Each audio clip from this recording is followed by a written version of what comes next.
ब्रह्मानंदं परमसुखदं केवलं ज्ञानमूर्तिं तुन्मादीतं गगनसदस्यं तत्त्वमस्यादिलक्ष्यम् ஏகம் நித்யம் விமலமஜனம் சர்வதே சாட்சிபூதம் பாவாதீரம் தூணரகிதம் சல்குரும் தம் நமாமி. ஓம் நமோ பகவதே வாசுதேவாய. ஓம் ஸ்ரீ ஸ்ரீ பாபாஜி நம. ஓம் ஸ்ரீ சிலாரிமகாஷாய நம. ஓம் ஸ்ரீ ஸ்ரீ ஸ்ரீதேவாய நம. ஓம் ஸ்ரீ ஸ்ரீ யோகானந்த நமசாய நம. ஓம் கும் குருப்யோ நம.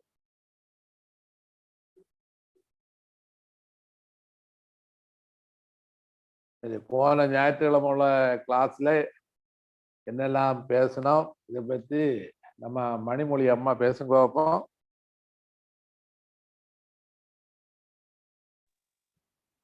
சாமி வள்ளலாரை பத்தி பேசணும். வள்ளலாரை பற்றி பேசணும். வள்ளலார்ல சரிகை கிரியை யோகம் ஞானம். சரிகையில 4, கிரியையில 4, யோகையில 4, ஞானத்துல 4. அப்போ 4 4 4 4 அப்படி 4 16 ஸ்டெப்பு யோகையில இருக்கு.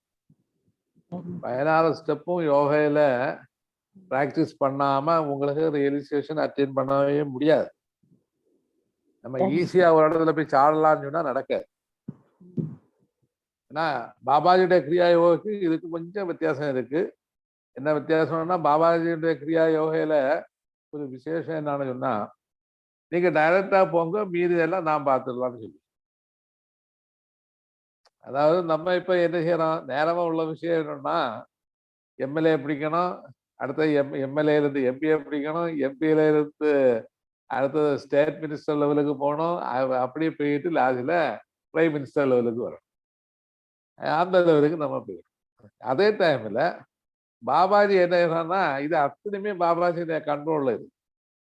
கண்ட்ரோல்ல இருந்து பாபாஜி என்ன டைரக்டா நம்மளை கொண்டு வந்தார். அதுதான் கிரியா யோகனுடைய பெரிய மகத்துவம். ஏன்னா அந்த வழியும் போகலாமா? ஏன் இதை நம்ம சொல்லி கொடுக்கறோம்னா, இது அத்தனையுமே நம்ம படிச்சிருக்கணும். நீங்க எல்லாம் ஒரு யோகி. அந்த யோகா லெவலுக்கு வரும்போது அது உண்மையா, இது பொய்யா, அது சரியா, இது இல்லையா, இது தெரியுமா, இது தெரியாதா, இது ஒண்ணுமே உலகத்துக்கு கேட்கக்கூடாது. எல்லா நாலேஜும் படிச்சிருக்கணும். அதுதான் பகவான் கிருஷ்ணனே அர்ஜுனன் அந்த கீதையில ஒரு வாக்கு சொல்லுது, எல்லாம் எனக்கு தெரியுமடான். அதுக்கு மீனிங் என்ன? பிராக்டிகலாகவே கிருஷ்ணனுக்கு எல்லாமே தெரியும். அப்போ பிராக்டிகலாகவே தெரியணும்னா நமக்கும், நம்ம ஒரு யோகின்னு சொன்னாலே நமக்கு பிராக்டிகலா எல்லாமே தெரிஞ்சிருக்கணும். ஒரே தியரி மட்டும் படிக்கக்கூடாது, பிராக்டிகல் வழி வரணும். அப்ப அதனாலதான் முதல் பாகம், அதாவது ஹிருதய யுகத்துல சரிகையில வந்தாங்க, அது கழிச்சு திரேதாயுகத்துல கிரியையில வந்தாங்க, துவாபர யுகத்துல யோகையில வந்தாங்க. ஏன்னா கலியுகத்துல இந்த சமயம் ஞானத்துல வந்தாங்க. இதுதான் வித்தியாசம். ஏன் இந்த டைம்ல ஞானம் ரொம்ப விசேஷம்னு சொன்னா, இப்போ உள்ள மக்கள் எப்படின்னு சொன்னா, தெய்வம் உண்டான்னு கேட்டா டைரக்டா நம்ப மாட்டாங்க. அவங்களுக்கு ஞான வழியில போதித்தால் மட்டும்தான் இறைவனை குறித்து அவங்களுக்கு புரியும். அதே சமயத்துல துவாபர யுகத்துல அப்படி இல்லை. முதல்ல யோகி, அதனாலதான் பகவான் கிருஷ்ணனே சாங்கிய யோகத்தை முதல்ல கொண்டு வர காரணமே யோகா வழியில வந்தாங்க. அப்ப யோகிக் தியரி அவங்களுக்கு ரொம்ப தேவையா இருக்கு. அங்க யோகான்னு வரும்போது 4 விதத்துல யோகா அங்க வரும். பக்தி யோகம் வரும், ராஜயோகம் வரும், ஞான யோகம் வரும், கடயோகம் வரும். இது அத்தனையும் சேர்ந்ததுதான் ஒரு ஒரு ஒரு மிக்சர் ஆஃப் யோகான்னு சொல்லுவாங்க. அதான் பகவான் கிருஷ்ணன் யாதவ வம்சத்துக்கு கொடுத்தது.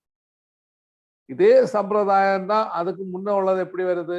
ராமாவதாரத்துல வரும்போது அங்க கிரியைக்கு கிரியைன்னு சொன்னாலும் நம்ம கிரியா யோகா எடுக்கக்கூடாது. அது யோகா, நம்ம யோகா இந்த வழியில உள்ள யோகா. கிரியா வரும்போது கிரியா மார்க்கம். ஏன்னால உள்ளே இருக்கிற இறைவனை வெளிப்புறமாகவும் உள்புறமாகவும் சாதனை பண்ணி பூரண நிலையை அடைவது. ஏன்னா இன்னைக்கு இந்தியன் மக்கள் எல்லாரும் விக்கிரகத்துல கோவில் எல்லாம் போய் நம்புவாங்க. ஏன்னா நம்பும் போதும் உள்ள ஒரு கொஸ்டின் மார்க் எப்பவுமே அவங்களுக்கு இருக்கும். ஏன்னா இது உண்மையா, இது அப்படியா, இது இப்படியான்னு சொல்லுவார். அப்படி வரும்போதுதான் டைவர்ட்டாக வேற 3 மதங்கள் வந்துட்டே இருக்கு. அது ஒண்ணு புத்த மதம், அடுத்ததாக வருகிற ஜைன மதம், அடுத்ததாக வர்றது நம்ம முஸ்லீம் மதம், அவங்களுடைய நம்ம இது முஸ்லீம் மதம், அடுத்ததாக வந்தது கிறிஸ்டியன் மதம். இங்க 4 அங்க என்ன வருது? அதாவது இறைவனை நீ வழிபடும் போது அந்த இறைவனை வந்துட்டு ஒருமுகமாக வழிபடு. இறைவன் ஒண்ணே. அப்ப ஒன்று மட்டும் கிடையாது. அது அந்த ஒண்ணை வந்துகிட்டு ப்ரொமோஷனாக கொண்டு வரும்போது அந்த இறைவனுக்கு எப்படி இருக்கிறான், அதுதான் அவங்களுடைய ரியாலிட்டி. அதுதான் அந்த குரான்ல என்ன நபிநாயகம் என்ன இல்லையாரு, அல்லாஹு அல்லாஹு எப்படி இருக்காரு, அவர் வந்துட்டு எந்த எந்த உருவமும் கிடையாது, உருவமற்றவன். அதுல இங்கே இயேசுநாதர் என்ன சொன்னாரு, இயேசுநாதருக்கு பிறகுதான் இயேசுவை வச்சு உள்ள பக்தி யோகத்துல கொண்டு வந்தாங்க. ஏன்னா அதுக்கு முன்ன இயேசுநாதர் என்ன சொன்னாரு, பிதா, இந்த பிதாவு மட்டும்தான் இறைவன். அது அண்டையும் சொல்லல, ஒள்ளி ஞானம். அதாவது சைவ சித்தாந்தத்தினுடைய 2வது வந்த ஒரு பெரிய ஒரு நிலைன்னு சொல்வது புத்த மதம்.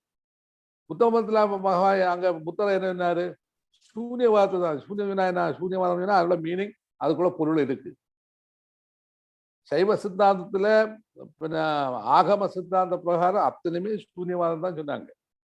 சூன்யவாதம் ஏதோ ஒரு சூன்யத்தை நினைக்க கூடாது. ஏன்னு சொன்னா, நீ இறைவனை அடையணுமா இருந்தா அந்த இறைவனுடைய தன்மையத்தும் உனக்குள்ள வந்தால் மட்டும்தான் நீ இறைவனை அடைய முடியும். இப்ப இறைவனை அடைய முடியாம இருந்தால் உனக்கு உன்னுடைய உள்ள வந்துட்டு அந்த தன்மையத்தும் வரலன்னு அர்த்தம்.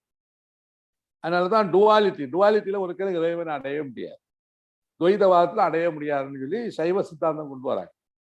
அதான் நம்ம ஹிந்து தர்மத்துல இங்க மலையாளிகள் வந்துட்டு ஹரிநாம கீர்த்தனத்துல என்ன, உண்ணாய நின்னைக ரெண்டந்து கண்டளவில் உண்டாயதில் மிண்டாவதில்லை. அதாவது ஒன்னாய நின்ன ரெண்டு கண்டதோடு கூடி இண்டல் வந்தாச்சு. இண்டல்னா துக்கமே வந்தாச்சு.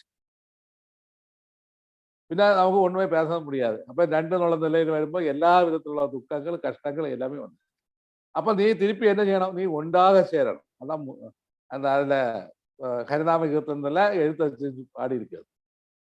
இதே சம்பவம் தான் சரிகை, கிரியை, யோகம், ஞானம்னு சொல்லும்போது பகவானுடைய ஓரோ ஸ்டெப்லயே நாங்க போய் போய் லாஸ்ட்ல பகவானே அடையும். லாஸ்ட்ல சாயுஜ்யம். அதாவது செகண்ட் ஸ்டேஜ் சாமீப்பியம். இப்போ ஒருதான யோகையில உங்களுக்கு கிடைக்கிறது சாமீப்பியம். சாமீப்பியத்துடைய ஹையஸ்ட் லெவலும் போது சாயுஜ்யம் ஆயிடும். அப்ப சாமீப்பியம் சாயுஜ்யம் யோகையில தான் கிடைக்கும். யோகையில என்ன கிடைக்குது, அதான் பகவான் கிருஷ்ணனுக்கு சாங்கிய யோகத்தை கொடுக்குறது. சாங்கிய யோகத்துல என்ன, எத்தனை பிரிவு இருக்கு? சாங்கிய யோகத்துல 3 பிரிவு இருக்கு. 3 பிரிவுல என்ன, சாங்கியம். அப்ப ராஜயோகத்துல வந்து 3 பிரிவை தான் சாங்கியத்தை கொடுக்குறது. சாங்கியம், தாரகம், அது வந்து அமனஸ்கம். இந்த 3 மட்டும்தான் இருக்கு. இந்த உலகத்துல எந்த யோகா எடுத்தாலும் லாஸ்ட்ல போய் சேருவது சாங்கியம், தாரகம், அமனஸ்கம். இந்த 3 போய் சேரு. எந்த யோகா எடுங்க, எந்த யோகா, எந்த சாமியார் எது வேணுமோ பேசி சொல்லுவாரு, எந்த சாதனை எது வேணுமோ சொல்லுவாரு, அந்த சாதனுடைய என்று சொல்றது இந்த 3ல தான் போய் நிற்கும். எது? சாங்கியம், தாரகம், அமனஸ்கம். இந்த 3 இல்லாம வேற ஒண்ணுமே கிடையாது. வாழ்க்கையில ஒண்ணும் கிடையாது. ஆத்மீகம்னு சொன்னாலே இந்த 3 வழியில தான் போக முடியும். சாங்கியத்தை தெரியாம தாரகத்துக்கோ அமனஸ்கத்துக்கோ போக முடியாது. அப்ப சாங்கியம் தெரியணுமா இருந்தா பின்ன தாரகம் தெரியணும், அமனஸ்கம் தெரியணும். இந்த 3ம் சேர்ந்ததுதான் ராஜயோகம். அதோட சிவராஜ யோகம். சைவ சித்தாந்தத்துல சிவராஜ யோகம், வைஷ்ணவத்துல ராஜயோகம்னு சொல்லுவாங்க. அதெல்லாம் பாபாஜி வந்துட்டு நமக்கு தருகிற பெரிய ஒரு பொக்கிஷம்னு சொல்வது இந்த 3ஐயும் சேர்த்ததாலதான் இந்த யோகா. ஏன்னா இது நம்ம இதே சம்பவம் தான் நம்ம ராமலிங்க அடிகளும் கொண்டு வராரு. ராமலிங்க அடிகள் முதல்ல என்ன வந்தாரு, முதல்ல வந்துட்டு உருவ வழிபாடுல போனாரு. உருவ வழிபாடுல இருந்து தன்னையே தன்னுடைய நிலைமை அடையறதுக்கு வேண்டி கண்ணாடி தியானத்தை கொண்டு வந்தாரு. கண்ணாடி தியானம் சொல்லுவதே அது யோக நிலை தான். இந்த யோக நிலையிலே வரும்போது அங்க என்னது, இந்த முருகனுடைய தரிசனம். அதனாலதான் என் கண்ணுக்கு நின்றது, என்னுடைய கண்ணுக்கு உள்ளே தான் நின்று அவர் பாடினார். வெளியில ஒரு முருகர் அவர் பாடல.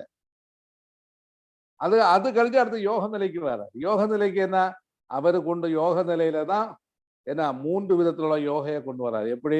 வாசி என்ற யோகம், அடுத்ததாக பின்ன நாதம் என்ற யோகம், அடுத்ததாக லைட், டிவைன் லைட் என்ற யோகம்.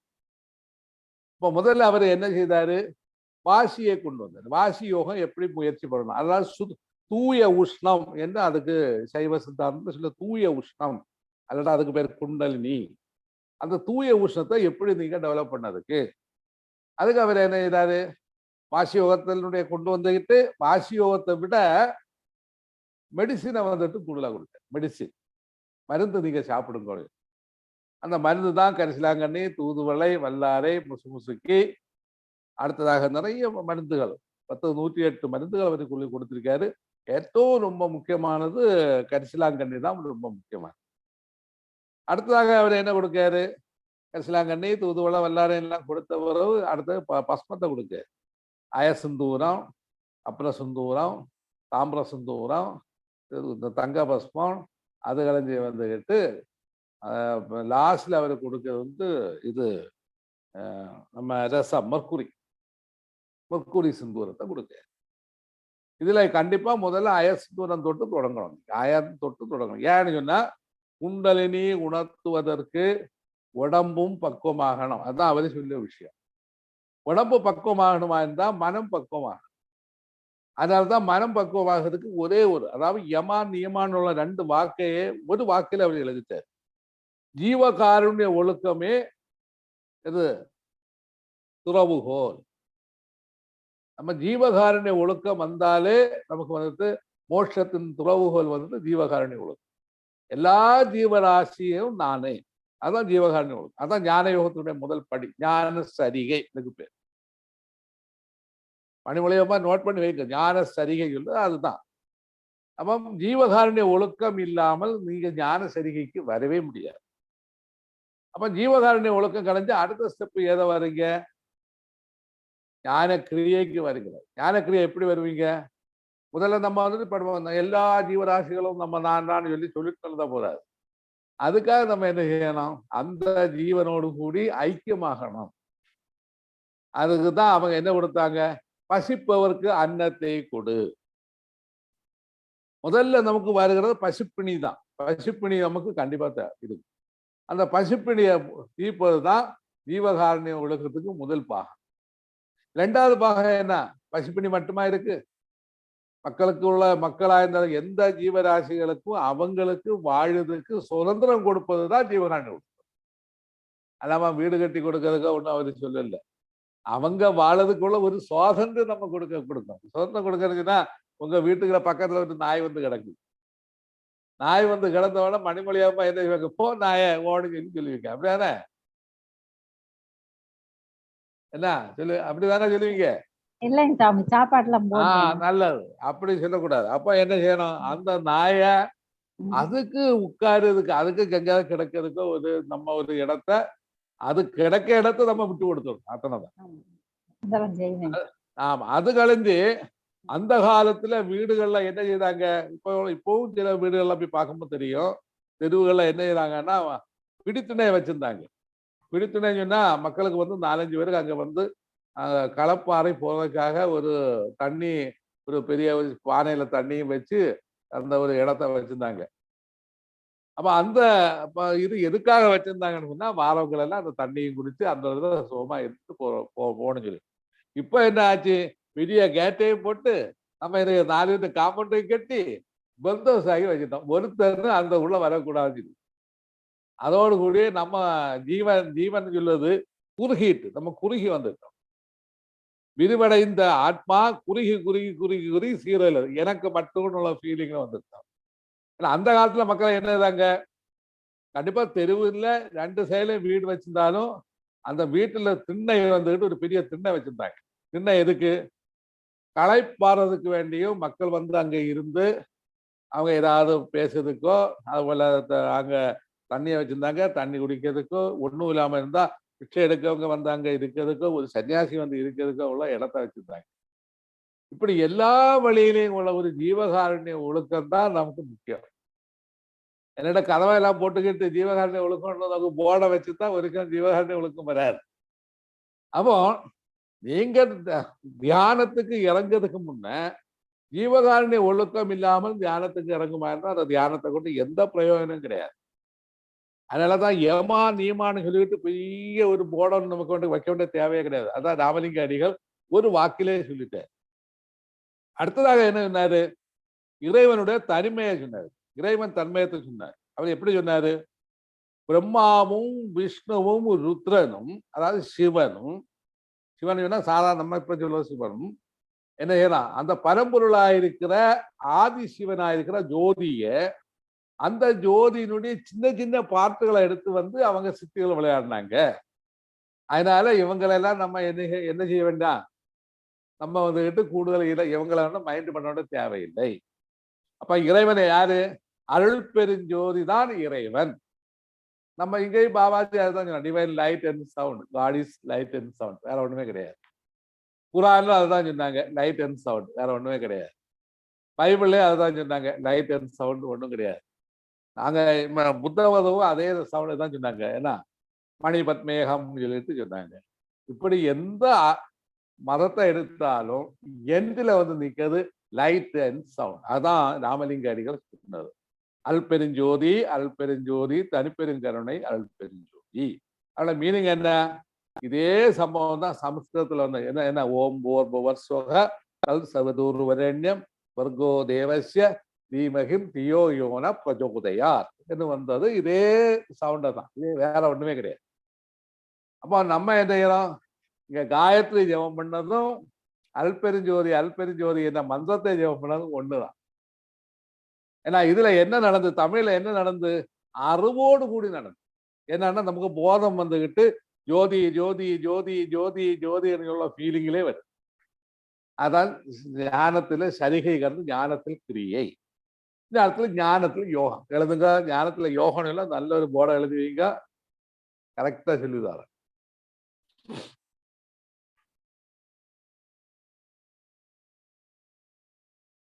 நமக்கு இறைவன் தான் ஜோதி, ஜோதி தான் இறைவன். அப்ப லைட்டு தான் காட். அப்ப இப்போ ஒரு உதாரணம், துவைதவாதி எடுத்தாலும் சரி, அத்வைதவாதி எடுத்தாலும் சரி, எந்த ஆத்மாவை எடுத்தாலும் சரி, இறைவன் இல்லைன்னு சொல்லியவன் எடுத்தாலும் சரி, இறைவன் ஒன்றுன்னு சொல்லியவன் எடுத்தாலும், எங்கேயும் அவன் விளக்கேற்றி தான் என்ன செய்வாங்க, அவன் கர்மத்தை செய்வான். விளக்கு ஏற்றாத ஒரு கர்மம் இங்க கிடையாது. விளக்கு எதுக்காக ஏற்றுதான்? மணிமொழி அம்மா சொல்லுங்க, விளக்கு நம்ம எதுக்கு ஏற்றுதான்? விளக்கேத்திதான் சாமி சாமி கும்பிடுவான், சாமிக்காக ஏத்துறோம். அப்போ எந்த தெய்வத்தையும் விளக்கிலே பார்க்கலாம், அப்படிதானே? இப்போ ஒரு உதாரணம் சொன்னா, இப்போ சிவனை நம்ம ஆராதனை பண்ணாலும் அல்லது சிவனை ஆவாகனம் பண்ணாலும் விளக்கில தான் ஆவாகனம், விஷ்ணுவை எடுத்தாலும் விளக்கில தான் பண்ணணும். இல்ல நம்ம மற்றுள்ள எந்த தேவதைகள் எடுத்தாலும் விளக்கில தான் பண்ணணும். பைபிள் எடுத்தாலும் அவன் என்ன செய்யறான், குருசுக்கு முன்ன ஒரு மெழுகுவர்த்தி வச்சுதான் வழிபடுவான். குரான்ல மட்டும் என்ன, அவன் வந்துட்டு அதுக்கு அப்பாற்பட்ட நிலை போயிடுச்சு, சூன்யத்துல அப்பாற்பட்ட நிலைக்கு போயிட்டு. அதனால அந்த சாப்டருக்கு வர்றதுக்கு முன்ன இது சாப்டர். ஏன்னா தொழுகையில வந்துட்டு எல்லாமே ஏற்றுறாங்க, விளக்கேற்றி தான் செய்யறாங்க. அப்போ தீபத்தை இறைவனாக பாவிப்பதுதான் என்ன ராமலிங்க அடிகளுடைய அடுத்ததாக ஞானத்தில் யோகம்.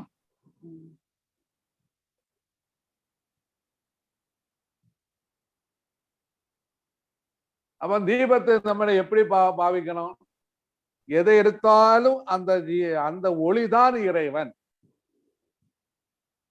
அந்த ஒளியே இறைவன் என்று எப்பவும் நம்ம மனசால் பாவனை பண்ணிட்டு, அதுக்குதான் நயன தீட்சை, திருவடி தீட்சை வந்துட்டு எடுக்காதவங்க நம்ம ஆசிரமத்துல வந்து நான் அதை உங்களுக்கு அதை எடுத்து அந்த செய்துதெல்லாம் உங்களுக்கு வந்து அந்த தீட்சை அதோட அப்படியே உங்களுக்கு பிராக்டிஸ் பண்ணலாம். இப்ப திருவடி தீட்சையில நம்ம நேரமா போன கிளாஸ்ல சொன்னேன், இடம் பலம் சாதித்து மத்தியில் நின்றால் பாக்கியங்கள் கேட்கலாம். அவசானம் லாஸ்ட்ல என்ன சொல்றாரு, அங்க பகவான் ஒளியாகவும் நின்று உங்களையே அதுல ஐக்கியப்படுத்துவார் என்று அவரு சொல்லியிருக்காரு. இப்ப இடம் பலம் சொல்லாது, இடது கண் வலது கண்ணை கண்ணாடி தியானத்துல சொல்லியிருக்கு. அதை இன்னும் விட்டுடுவோம், கண்ணாடி தியானத்தோட முடிச்சாச்சு. அடுத்ததாக நீங்க என்ன செய்ய போறீங்க, ஒரு தீபத்தை ஏற்றி வைத்து தீபத்திலேயே தியானம் பண்ணணும்.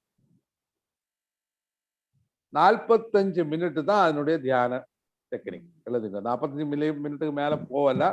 ஏன்னா உங்களுடைய கண்ணுக்கு அந்த பவர் இருக்கும் வரை நம்ம செய்யலாம். கண்ணுக்கு பவர் போகணும், நீங்க ஹை லெவல் 45 மினிட்ல போகக்கூடாது. ஏன்னா முதல்ல 10 மினிட் அப்படியே கூட்டி கூட்டி கொண்டு வரேன். அப்போ 45 மினிட் ஒற்றை ஸ்ட்ரெச்சில் இருந்து கண்ணை துறந்து தியானம் பண்ணும்போது உங்களுடைய புருவ மத்தியில இந்த தேடை வந்துட்டு ஓப்பன் ஆக தொடங்கும். இந்த தேடை எப்படி ஓப்பன் ஆகும், நமக்கு எப்படி ஃபீல் பண்ணும், அதான் அடுத்த கொஸ்டின். அந்த தீபத்தை பார்த்து நம்ம இருந்த பிறகு அடுத்ததாக கண்ணை மூடி புருவ மத்தியில் பார்வை வந்தால் அந்த தீபத்தினுடைய விஷன் வந்துட்டு இங்க தெளியும் புருவ மத்தியில.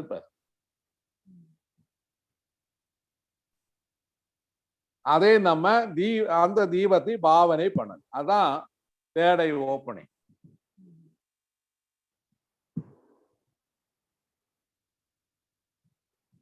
அந்த புருவ மத்தியில நம்ம தூரந்து பார்த்து அந்த தீபத்தை நம்ம நெற்றியில கொண்டு வந்து நெற்றி வழியில அந்த ஒளியை நம்ம பார்த்து வந்தால் கண்ணை மூடி அந்த ஒளியை பார்க்கணும். அந்த வந்துட்டு மூன்றாம் கண் துறப்பது, அதான் மூன்றாம் கண் துறக்குது. அது கண்ணை துறந்தும் இருந்து பார்க்கலாம், கண்ணை அடைச்சி இருந்து பார்க்கதான் உங்களுக்கு முதல்ல நல்லது. அது கழிஞ்சு ஸ்டெப் பை ஸ்டெப்பா போகும்போது சொல்லி தரலாம். அப்போ ஞான சரிகை கலைஞ்சி ஞான கிரியை கலைஞ்சி ஞானத்துல யோகம் கலைஞ்சி ஞானத்தில் ஞானம். ஞானத்தில் ஞானம் வந்துட்டு அனுபவ ஞானம், அதுக்கு பேர் அனுபவ ஞானம். எழுது. இப்படியே தீபத்தையே தனக்குள்ளேயே கண்டு பாவித்து தியானம் பண்ணி வரும்போது தன்னுடைய நெற்றிக்கு நேராக ஒளி தோன்றும்.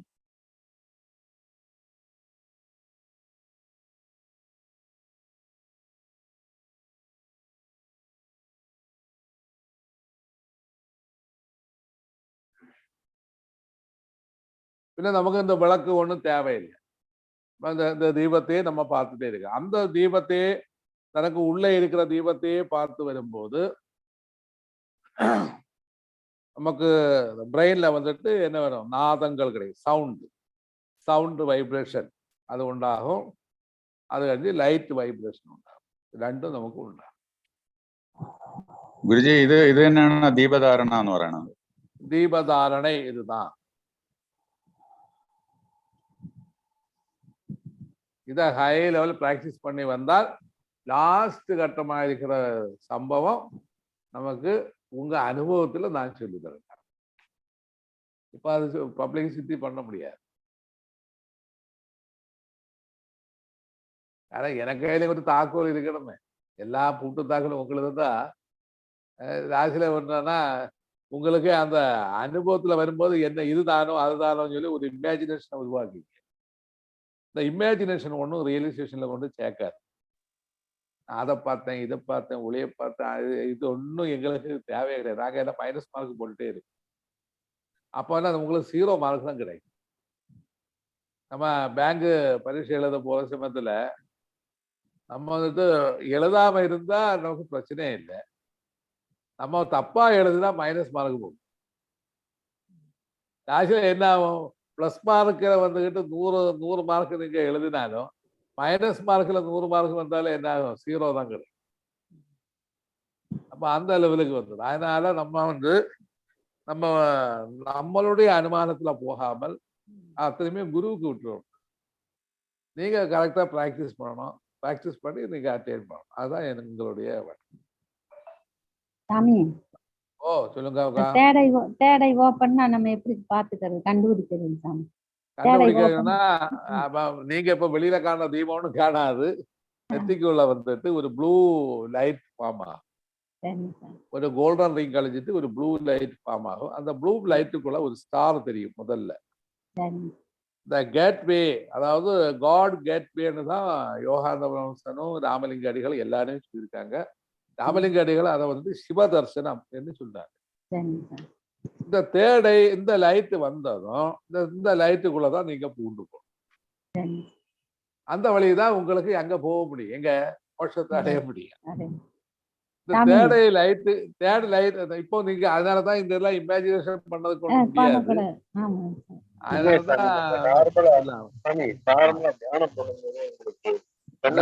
நிறைய நார்மலா நம்ம தியானம் பண்ணும்போது நிறைய ப்ளூ லைட்டா வந்து கொஞ்ச நேரத்துல அப்படியே போயிருந்தேன். அது வந்து உங்களுடைய ரெட்டினால வருகிற சில மாற்றங்கள்.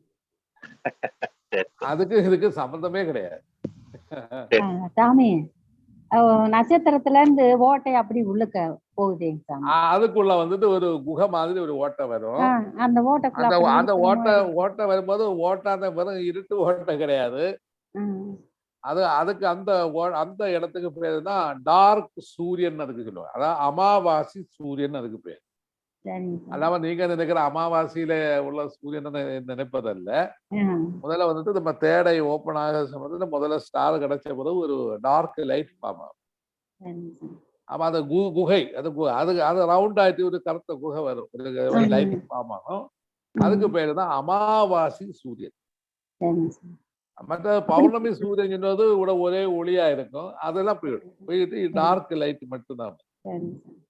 அப்ப அமாவாசை சூரியன் வந்ததும் அந்த அமாவாசை சூரியனுக்குள்ளேயே நீங்க பூந்து போற சமயத்துல அது கடைசி என்னன்னா ஒரு பிளாக்கும் கிறிஸ்டல் ப்ளூ கலர்ல உள்ள ஒரு ரிங் ஃபார்ம் ஆகும். ஒரு ரிங். அந்த ரிங் வந்துட்டு இப்படியே நம்ம வந்துட்டு இப்போ நம்ம உற்சவ மேலையில எல்லாம் போகும்போது பொம்பளை வந்துட்டு இப்போ ஒரு மாடல் வளைய இப்படி எடுத்தா கொஞ்சம் நீளமா வரும். ரிங் வளையல். ரிங் வளை. அதே மாதிரி உங்களுக்கு ஒரு ரிங் வளைக்கு வரும். அந்த ரிங் வளைக்குள்ளேயே போகும்போது அப்பதான் அங்க அமரவாணி கேட்கும். அமரவாணி சொல்லுது உங்களுக்கு வந்துட்டு ஒரு அங்க வரும். என்னன்னா இப்ப குரு அந்த இடத்துலதான் வருவாரு அமரவாணி. அந்த ஆளுக்கு உருவம் வராது. உருவம் வந்தா நீங்க அதை வந்துட்டு எடுக்கக்கூடாது, பயப்படக்கூடாது, எடுக்கக்கூடாது. ஏன்னா குரு வந்துட்டு உருவ வழிபாடு உருவத்துக்குள்ள அங்க தேடையில வருமாயிருந்தால் கண்டிப்பா உங்களுக்கு ஆத்மீக சமாதி கிடைக்கிறது கஷ்டம். எல்லாமே சொல்லிவிடுவேன். அதனால நீங்க அந்த உருவல எனக்கு பாபாஜி வந்துட்டாரு, தேடையிலுக்குள்ள வந்துட்டாரு. அப்ப உடனே நாங்க என்ன செய்யணும்னா என்னுடைய பாஷையில சொல்ல போனா கொஞ்சம் குரூரமான பாஷை என்ன சொல்ல, செருப்பால அடுப்பாங்க அவங்க.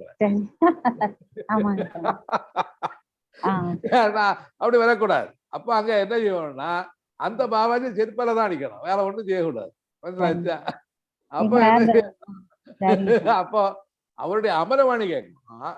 ஏய் உள்ள ஏறு போ போயிட்டு ஏறு, இதுதான் அமரவாணி. இது நமக்கு கேட்கும். நம்ம வந்துட்டு இந்த ரிங்க காலம் பயப்படுவோம். ஏன்னா அத்தனைக்கு ஒளியது. அப்ப நிறைய மக்கள் வந்துட்டு யோகிகள் நிறைய மக்கள் சொல்லிட்டாங்க அந்த ஒளியை பார்த்து அவங்களுக்கு கண்ணே போயிருக்கு, ஊனக்கண்ணே போயிருக்கும். அப்படிப்பட்ட ஒளி அது. ஆமா, அந்த ஒளிக்குள்ள நம்ம போயிட்டே இருப்போம். போய் அந்த ரிங்குக்குள்ள போய் வரும்போது அதனுடைய எண்ட்ல வரும்போது உங்களுக்கு வந்துட்டு அதி பிரகாசமான ஒளியில போயிடும். அதான் இது வந்துட்டு மோசஸ் நம்ம பைபிள்ல மோசஸ் வந்து அவரை ஒரு குகையில இருந்து தவம் பண்ணார் பிதாவை நினைச்சு. பிதாவை வந்துகிட்டு மோசஸுக்கு வந்துகிட்டு உனக்கு வந்து ஒரு வடியை எடுத்து கையில கொடுக்காரு, உனக்கு எல்லா காரியங்களும் செய்யறதுக்குள்ள கழிவு உண்டும், உனக்கு கூட நான் எப்பவுமே இருப்பேன். ஏன்னா ஒண்ணுக்கு உதவாத பயில தான் பகவான் எடுத்திருக்காரு.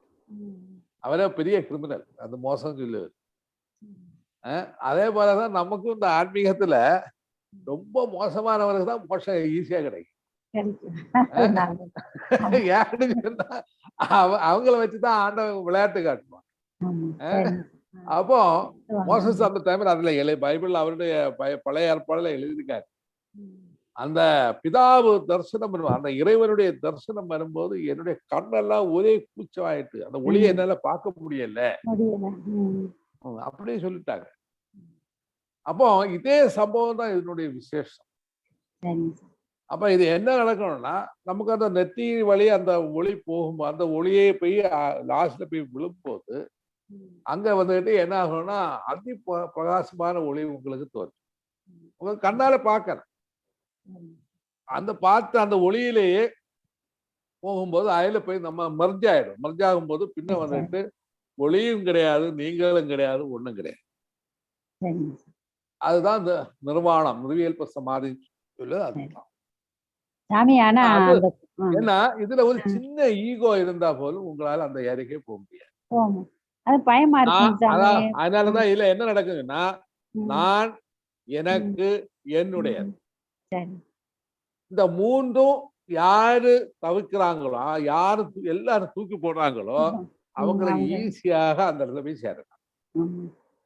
அதை ஆனா எது எடுத்தாலும் நான் வேலை முடிஞ்சு, உங்களுக்கு ஒரு மண்ணாங்கட்டையும் கிடைக்க போகுது. அடுத்தது என்னுடையது. ஆமா ஒரு ஆள் ஒரு பொருளை வச்சிருந்து அந்த பொருளை நம்ம தூக்கும் போது எனக்கு பொருளாகும் கண்டிப்பா போக்கு உங்களால போக முடியாது. நான் என்னுடையது, எனக்கு இது எனக்கு வேணும், எனக்கு இந்த மூன்று உங்களுக்கு வந்தாலே ஈகோயினுடைய கிளைமேக்ஸ் வந்துச்சு. அப்போ உங்களுக்கு அந்த இடத்துல வந்துட்டு நீங்க கேன்சல் பண்ணிட்டு பேசாம இருக்க வேண்டியது.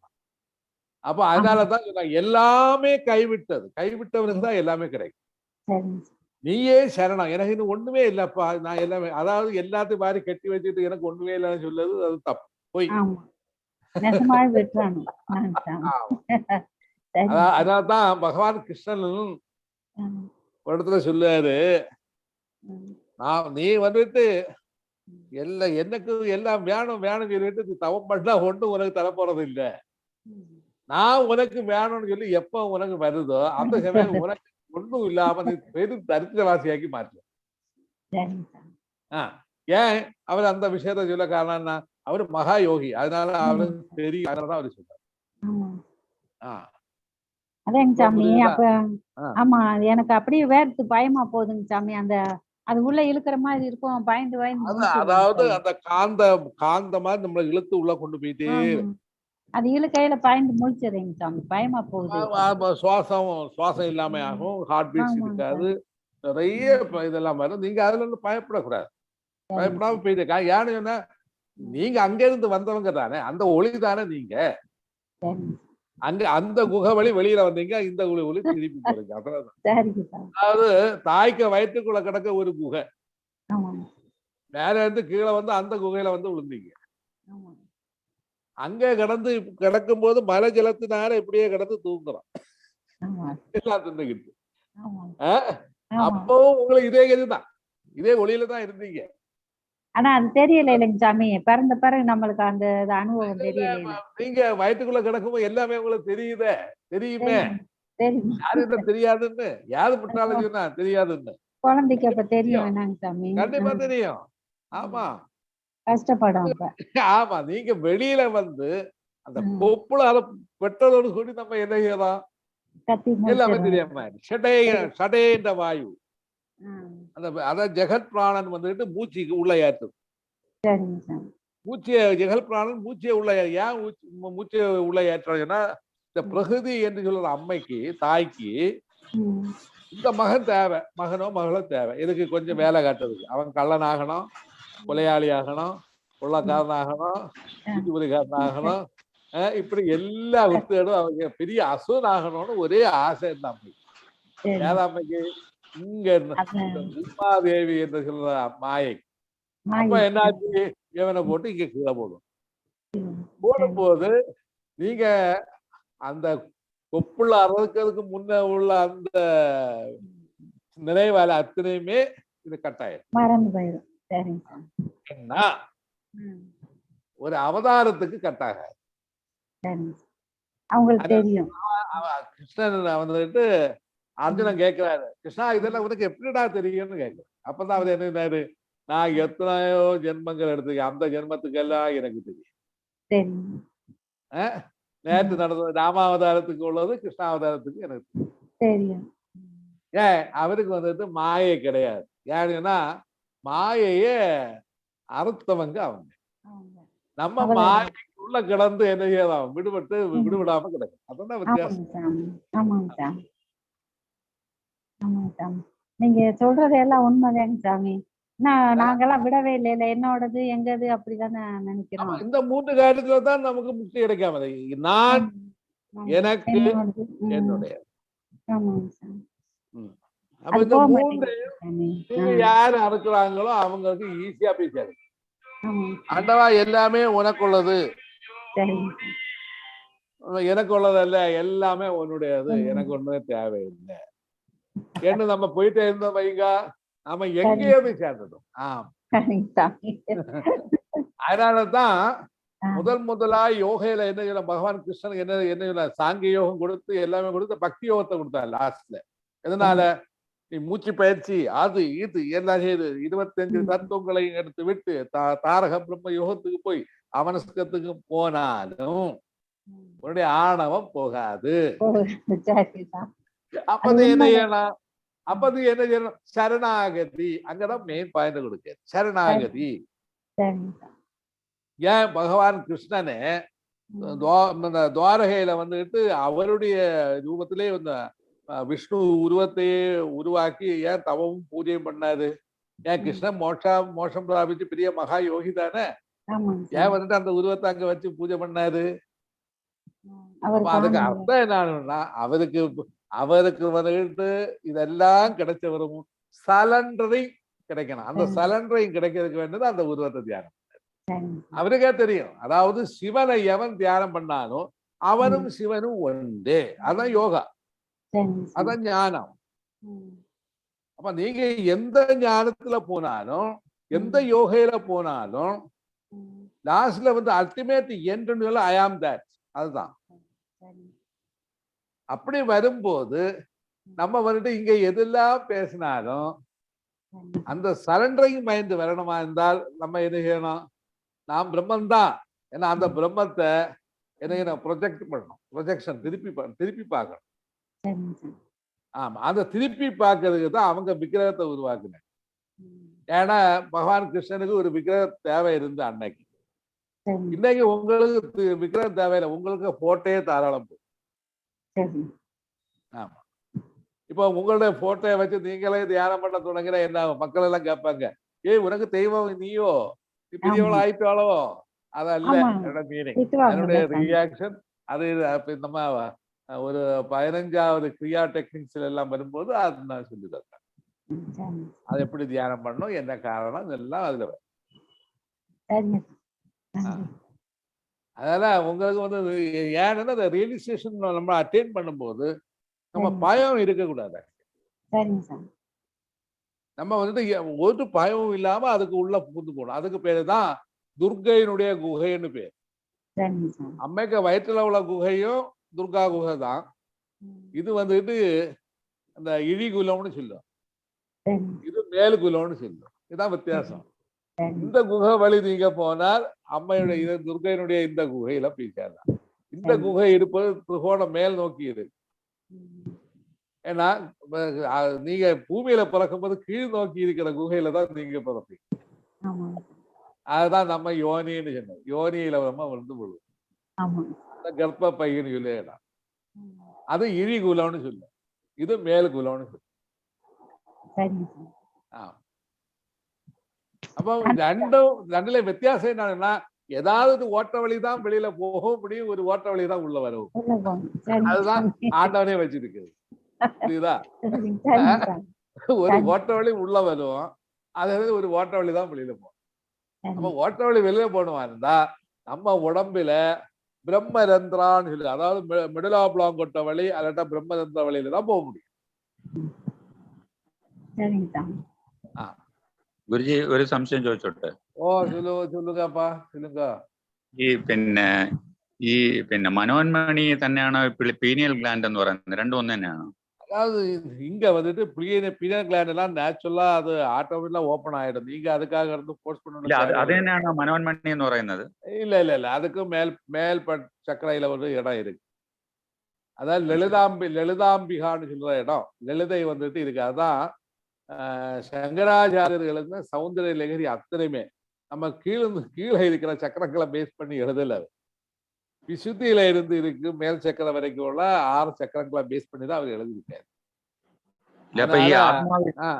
அதுல மனோன்மணி கம்சஸ்தலம், மனோன்மணி மனோன்மணியோட பேரு சொல்லலாம். சமஸ்கிருதத்துல அது இன்னொரு பேரா இருக்கு. அதாவது மானச பொய்கைன்னு அதுக்கு பேர். அதுதான் மானசரோவா என்று பேர். மானசரோவையில இருக்கிறது ராஜகம்சங்கள் தான் இருக்கு. ராஜகம்சம் யாரு? பிரம்மத்தை அடைஞ்ச ஆத்மாவு தான் ராஜகம்சம். அப்ப அந்த சக்கரா ஓபன் ஆகும்போது நிறைய சம்பவங்கள் எல்லாம் அங்க நடக்கும். அതാണ് സമാധിയുമായിട്ട് ബന്ധപ്പെട്ടത്. പീനിയൽ ഗ്ലാൻഡ് இல்ல, பீனியல் கிளாண்டுக்கு அப்பாற்பட்டது. பீனியல் கிளாண்ட் எல்லாம் ஓப்பன் ஆன பிறகுதான் மனோன்மணிக்கு போக முடியும். மனோன்மணிக்கு போன பிறகுதான் உங்களுக்கு வந்து லலிதைக்கு ஏற முடியும். லலிதையில இருந்து தான் உங்களுக்கு பிரம்மரந்தைக்கு போக முடியும். ഇല്ല അപ്പൊ ഈ സമാധിയായിട്ട് ബന്ധപ്പെട്ട സംഭവം എന്താ ഏതാണ്? മനോന്മണിക്ക് മേലേനാ ഇടം. മനോന്മണിക്ക് മേലെയാണ്. மேல மனோன்மணி நேச்சுரலா வந்துட்டு മനസ്സിനുடைய സഞ്ചാരം ഇരിക്കും. അപ്പൊ ഈ പിന്നെ ആത്മാവ് ഇരിക്കുന്ന എവിടെയാണ് ശരിക്കും? മനോന്മണിക്ക് മേലെ தான் வரும். லலிதா இருக்க இடம் தான் வரும். லலிதாம்பிகை இருக்க இடம். அப்போ சாமி சொல்றாங்களே தலைக்கு 12 அடிக்கு மேலதான் ஆன்மீகமே ஆரம்பிச்சு. தலைக்கு 12 அடிக்கு மேலதான் தலைக்கு 12 அடிக்கு மேலதான் ஆன்மீகமே ஆரம்பிக்குது. சிவம் பரசிவம். ஆமா ஆமா, அதாவது சிவதுரியம் பரதுரியம்.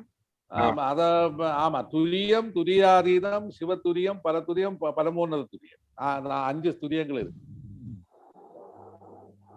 ஏன்னா முதல்ல இதை ஓபன் பண்ணுங்க. அங்க நீங்க பார்க்க வேண்டிய தேவை கிடையாது.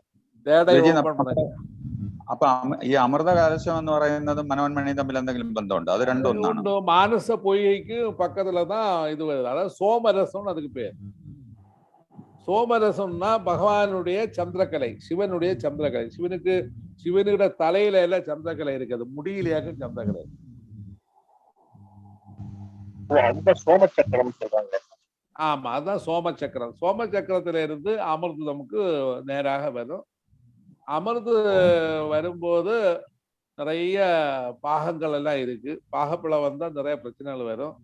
அதனால இந்த பாகத்தோடு கூடி அமிர்தை புதிச்ச பிறகுதான் உங்களுக்கு சிவ தரிசனத்துடைய முதல் பாகம் தொடங்கும். അപ്പൊ നമ്മൾ ഈ അക്കധ്യാനം ചെയ്ത് മനോന്മണി வந்துகிட்டு 4 சக்கரை பேஸ் பண்ணி தான் இருக்கு. அக்கധ്യാനം பண்ணாலும் நல்லதுதான். 4 சக்கரை பேஸ் பண்ணி தான் இருக்கு. അതേ നമുക്ക് അക്കധ്യാനം ചെയ്യുമ്പോൾ എന്താണ് സംഭവിക്കുന്നത്? அக்கத்தியானம் பண்ணும்போது பிரம்மரந்திரம் வரைக்கும் பிராண சஞ்சாரம் நடக்குது. அதனால அது பெரிய இடம். அக்குக்கும் அப்பாற்பட்ட அக்குன்னு சொன்னாரு. 4 விதத்துல அக்கு இருக்கு. அண்ணாக்குனுடைய ஒரு பாகத்துல அக்கு இருக்கு, 2 கண்ணுக்கு மத்தியில அக்கு, பின்ன அது கழிஞ்சு திருப்பி வந்து ஒரு அக்கு இருக்கு, அது கழிஞ்சு பிந்து சக்கரையில ஒரு அக்கு இருக்கு, ஒண்ணு வேணாம் தலையோட எடுத்து பாருங்க, அயல அக்கு இருக்கு. அப்ப நம்மள வீட்டுக்குள்ள எல்லா வீடுலயும் ஒரு தலையோடு வைங்க, அதான் பெரிய காரியம். சிரிக்கிறதுக்கு இல்ல, தலையோட்டுல வந்துகிட்டு 2 பாயிண்ட் வச்சிருக்கு, போய் பாருங்க. அது தலையோட யாராவது பார்த்துருக்கீங்களா? டாக்டர்ஸ் தெரியும், இங்க ஒரு டாக்டர் எல்லாம் இருக்காங்க, அவங்கள்ட்ட கேட்டா தெரியும். தலையோட்டுல அந்த 2 பாயிண்ட் இருக்கு. அந்த பாயிண்ட் என்ன? ഗുരുജി, നമ്മൾ ഈ അക്കദാനം ചെയ്യുമ്പോഴേ ഏത് പോയിന്റ്, ഈ 4 പോയിന്റ് ആക്ടിവേറ്റ് ആവോ? இல்ல, அது ஓரோ பாயிண்ட். அக்கு தியானம் வந்து இனிஷியல் ஸ்டேஜ். செகண்ட் ஸ்டேஜ்ல வரும்போது அக்கு தியானம் வேற வழியில வரும். 3வது ஸ்டேஜ்ல வந்துட்டு அக்கு தியானம் இன்னொரு வழியில வரும். 4வது ஸ்டேஜ்ல தான் உங்களுக்கு துவாதச சார்ந்த பெருவழியில வந்து சேரும். அப்ப அது வேற வேற ப்ரொசீஜர் ஆனா வேற வேற மெடிடேஷன்ல வரும். நீங்க வந்து எல்கேஜியை முதல்ல சொல்லி தருவோம். எல்கேஜி பூர்ணம் ஆனா பிறகுதான் செகண்ட் ஸ்டேஜ்லயே நாங்க கொண்டு வருவோம். இப்ப 4 ஒண்ணுச்சு தரணும்னு கேட்டா 4 உங்களால செய்யவும் முடியாது. நீங்க அட்டெண்ட் பண்ண மாட்டீங்க. அதான் பருவம். ஒரு செடியை நட்டா இந்த செடியில வந்துகிட்டு நல்ல உரம் எல்லாம் போட்டு வெள்ளம் எல்லாம் ஒழிச்சு ஒரு பருவத்துல வந்த பிறகு அடுத்த ஒரு இது கொடுக்கும் போது அதுக்கு அடுத்த பருவம். லாஸ்ட்ல அந்த காய் வந்து பூ வந்து வரும்போது லாஸ்ட் பருவம். நம்மளோட எய்ம் என்ன? காய் வரணும், பூ வரணும், காய் வரணும், பழம் வரணும். அதான் மெயின். ஓ சொல்லுங்க. வந்து புருவத்துல இருக்குங்க. புருவ பூட்டு வந்துட்டு மெடுலாப்புலாங்கோட்டை மாதிரி கனெக்டட் பண்ணலாம். அதான் இதனாலதான் நீங்க பல வழியில இருந்து யோகைக்கு வந்தீங்க. பாபாஜியினுடைய ராமலிங்க அடிகளுடைய வழின்னு சொல்றது அந்த பூரணமாக திறந்து காட்டுறவை. செகண்ட்ல என்ன சொன்னா, மீதி வந்த வழிகள் எல்லாம் வந்துட்டு தப்பா நினைக்காதுங்க. எல்லாரும் படிச்சு வந்ததுனால நான் சொல்றது எல்லாம் பொய் தான் சொல்லியிருக்காரு. மனோமணி அப்படி இருக்கு, மனோமணி இப்படி இருக்கு, அண்ணாக்கு மேல அங்க இருக்கு, அண்ணாக்கு மேல இங்க இருக்கு, ஒண்ணும் கிடையாது. உங்களுடைய தரிசனத்தினுடைய தேஜஸ்ல தான் அந்த மனோன்மணி தொற்றுல எல்லாமே கிடைக்கும். உங்களோட ஓரோ தரிசனத்துல இருந்து இது கிடைக்கும். உங்களுக்கு கண்ணுக்கு நேரையாகவே பார்க்கலாம். இப்போ துவாதசாந்த பெருவழின்னு சொல்லிட்டு அவர் சொன்னாரு 12 அங்குலம் மேலே பார்த்து இருக்கணும். மேலே பார்த்து இருக்கும்போது உங்களுக்கு எந்த இடத்துல தியானத்தை தாரணை பண்ணுவீங்க? பண்ண முடியாது. அப்போ என்ன செய்யணும்? அதுக்கு ஒரு வழி அவங்க சொல்லியிருக்காங்க. அதான் சித்தர்கள் வந்துகிட்டு ஆதியில இருக்கிற சித்தர்கள் சொன்னதெல்லாம் உண்மையான வழி. அது போகரை எடுத்தாலும் சரி, பாபாஜியை எடுத்தாலும் சரி, ராமலிங்க அடிகளத்தை எடுத்தாலும் சரி, இப்படிப்பட்ட மகான்கள் சொன்ன வழிகள் எல்லாம் உண்மையான வழிகள். இப்ப இருக்கிற சித்தர்களா இருக்கிற சித்தர்களை என்ன அபிநயிச்சு இருக்கிற ஞானிகள் சொன்னது அத்தனையும் பொய் வழி. இப்ப நிறைய ஆளுகள் மக்கள் எல்லாம் அகஸ்தியர் சொல்லிட்டு வழியில போறாங்க. அகஸ்தியர் வந்துட்டு யாருக்குமே உபதேசம் கொடுத்த சரித்திரமே கிடையாது. அவன் வந்துகிட்டு எல்லாமே ஏடில எழுதி வச்சுட்டு லாஸ்ட்ல சாபத்தை கொடுத்துதான் வச்சிருக்காங்க. நீங்க வந்துட்டு அகஸ்தியார் பஞ்சசூத்திரத்தை எடுத்து படிங்க, அகஸ்தியார் ஞானபர சாஸ்திரத்தை எடுத்து படிங்க, அகஸ்தியார் சிந்தாமணி நிலையை எடுத்து படிங்க, அகஸ்தியார் சதாசிவ நிலையை எடுத்து படிங்க. எத்தனை புக்ஸ் வாங்குவாங்க உங்களுக்கு எடுத்து படிக்கலாம். தஞ்சாவூர் இங்க இருக்கு, ஏதாவது லைப்ரரியில இருக்கு, போய் படிங்க. ஏன்னா லாஸ்ட்ல அவர் என்ன செய்திருக்காரு? இது ஒண்ணுமே உனக்கு உதகாதப்பா, நான் சாபத்தை போட்டு விட்டுட்டேன்னு. ஏன் மக்கள் யாருமே படிச்சு இதா முக்தி அடைய போறதே. சிரஞ்சீவியான குருக்கள் டைரக்டா உங்களுக்கு சொல்லி தருகிற சாதனை மட்டும் உண்மை. காப்பாட்டு சாமிகள் அத்தனையுமே போய் நான் உள்படன்னு நினைக்கிறேன். நாங்க எல்லாம் வந்துட்டு பகவானுடைய கிருபையினால பாபாஜி எங்களை சாபத்தை போடக்கூடாதுன்னு சொல்லிட்டு பாபாஜியுடைய யோகை அப்படியே உங்களுக்கு சொல்லித்தாராம். ஏன்னா அவங்க எல்லாம் சிரஞ்சீவிகள், அவங்க சொன்னது அத்தனையும் உண்மை. மீதி அத்தனை பேரும் சொன்னதெல்லாம் பொய். நல்லா புரியுங்கிறது. அதனால அகஸ்தியர் வழியோ வேற என்னெல்லாமோ வழிகளுக்கு இருக்கு, ஒரு வழியும் உண்மை கிடையாது. பொய்யே பொய்யே பொய். அதுக்கு நம்ம மணிமொழி அம்மாலே உண்மையை சொல்லி தருவார். வேற யாருமே சொல்ல போறது. இத்தனை பேர்த்தையும் ஒரு 12 வருஷம் 15 வருஷம் வீணா போச்சு. இப்போ நம்ம படிச்சதுல அத்தனையுமே பார்க்கும்போது அத்தனையும் பொய்ன்னு தெரிஞ்சிச்சு இல்லையா? அதெல்லாம் தெரிஞ்சிருச்சு. நீங்க யூடியூப்ல பேசுறத கேட்கையில தெரிஞ்சிருச்சு அதெல்லாம் பொய்ன்னு.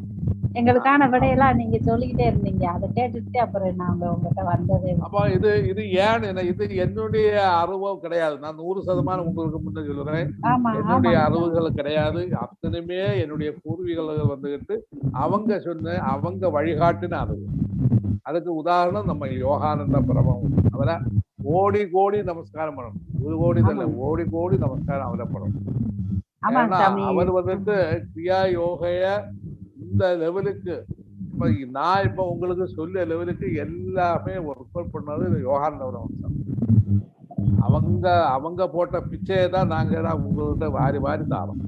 ஆமாங்க சாமி, நீங்க யூடியூப்ல பேசினதே எங்களுக்கு தேவையானதெல்லாம் கிடைச்சது. என் மனசுல இருந்த கேள்விக்கெல்லாம் பதில் சொல்லிட்டீங்க. அதை கேட்டுட்டு நம்மளுக்கு நல்ல குரு கிடைச்சிட்டாருன்னு உங்ககிட்ட வந்து. அது ஏன்னா இதுல அத்தனை ஏமாற்று. ஆமா, நம்ம சொல்ல முடியாத ஏமாற்றுத்தனம். ஏன் இந்த ஆத்மாக்கள் எல்லாம் ஏமாற்றி நம்ம பிழைக்கிறோம்? அவங்க ஆமா, நிறைய சம்பவங்கள் நடக்குது. ஆமா, இதெல்லாம் நான் வரி போட்டு சொல்லுமா இருந்தா இவங்க எல்லாம் எனக்கு மேல கேஸ் போடுவாங்க. அதனாலதான் அதை பத்தி நான் சொல்லாமே இருக்கு. எல்லா சித்தர்களும் என்ன செய்தாங்க? யோகா எல்லாம் சொல்லி கொடுத்து லாஸ்ட்ல லாக் போட்டாங்க. எப்படி போட்டாங்க? இந்த யோகைய நீ செய்தாலோ மற்றவங்களுக்கு சொல்லி கொடுத்தாலும் உனக்கு சாபம் கிடைக்கும்னு எழுதி வேற. அகஸ்தியருடைய புக்கத்திலையும் எடுத்து படிக்க, அத்தனையும் சாபம் தான் கிடைக்கும்.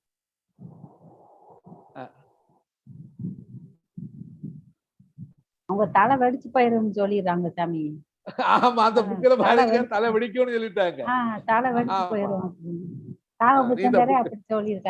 ஆமா, காகபுசன் தான் சொல்லிருக்காரு. நீ இந்த சாதனையை நீ பிராக்டிஸ் பண்ணாலோ மற்றவங்களுக்கு சொல்லி கொடுத்தாலும் உனக்கு தலை வெடிக்கட்டு. இப்படி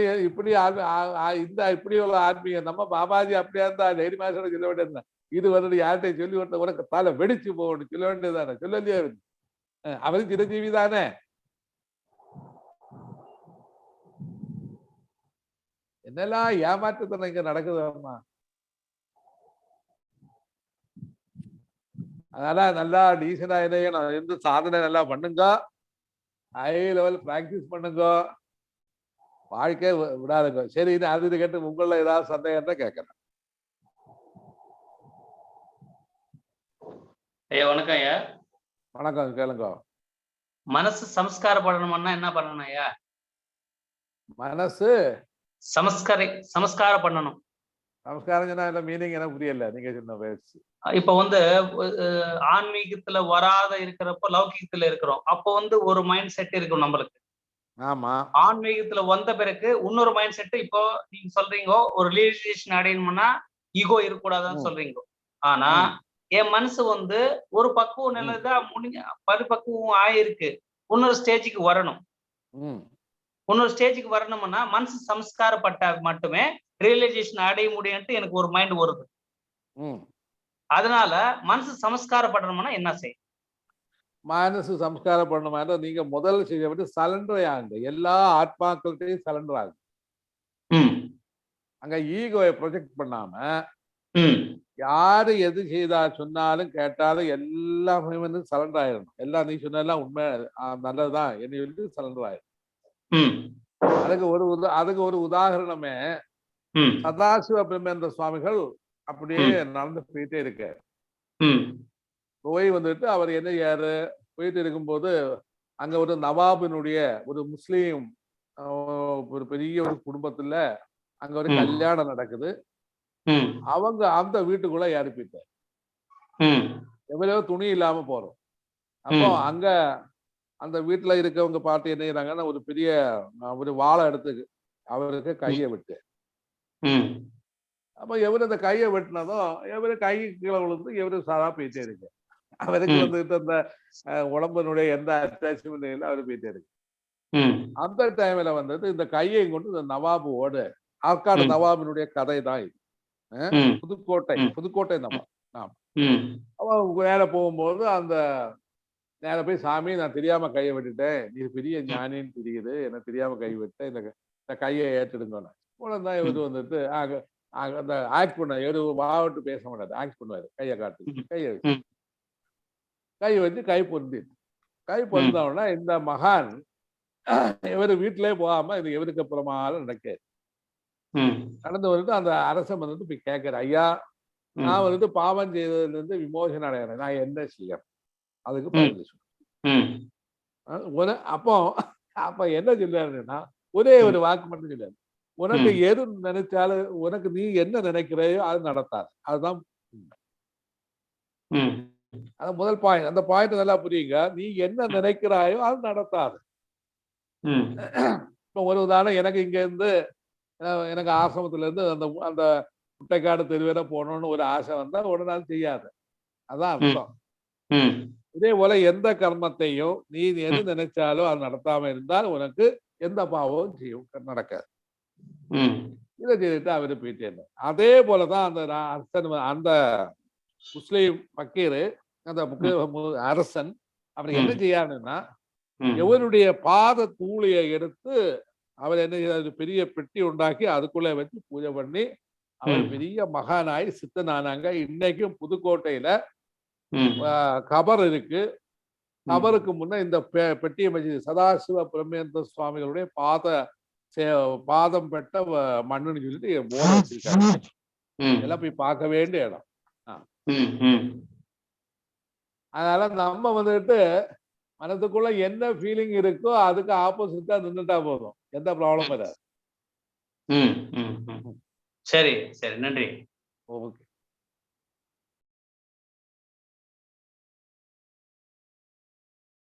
சரி, அப்போ நமக்கு இன்னைக்கு முடிப்போம். இனி வந்துட்டு அடுத்த சண்டே சனிக்கிழமை கிளாஸ். असतोमा सर्गमय तमसोमा ज्योतिर्गमय मृत्युमा वसंगमय। ओम शांति शांति शांति।